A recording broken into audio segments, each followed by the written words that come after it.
Hello mga guys, shout out pala sa mga OFW dito sa Middle East, sa Hong Kong, lahat-lahat na shout out sa lahat. Ituturo ko pala kung paano mag-design ng tinapay. Ito pala ang ginagawa ko.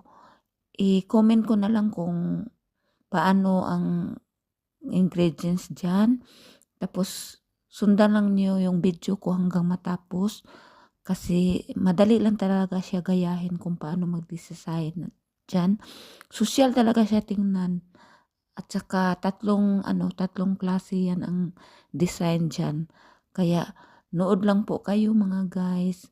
Kasi dito sa Middle East guys, sa 10 taon ko dito na OFW, talagang natuto ako sa amo ko na gumawa ng mga ganito.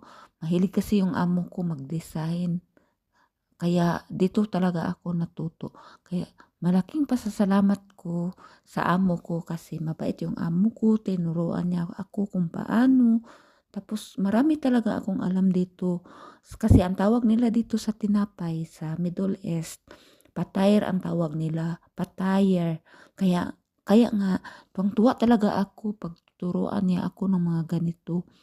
Kasi 'pag nandoon na tayo sa Pilipinas, 'pag ayaw na natin magtrabaho dito sa ibang bansa, mag-ano na, mag-ipon tayo ng pera, puwede na tayong magnegosyo ng ganito, 'di ba? Napakasosyal ng ganito mga guys. Sosyal talaga siya tingnan. Tapos puwede ka ng may income ka na sa Pilipinas, basta marami ka lang alam dun. Basta marami ka lang alam dito. Pasensya na kayo mga guys sa Tagalog ko mga guys. Kasi nahihirapan. Mahirap kaya yung mga Bisaya mag-Tagalog. Thank you for watching mga guys.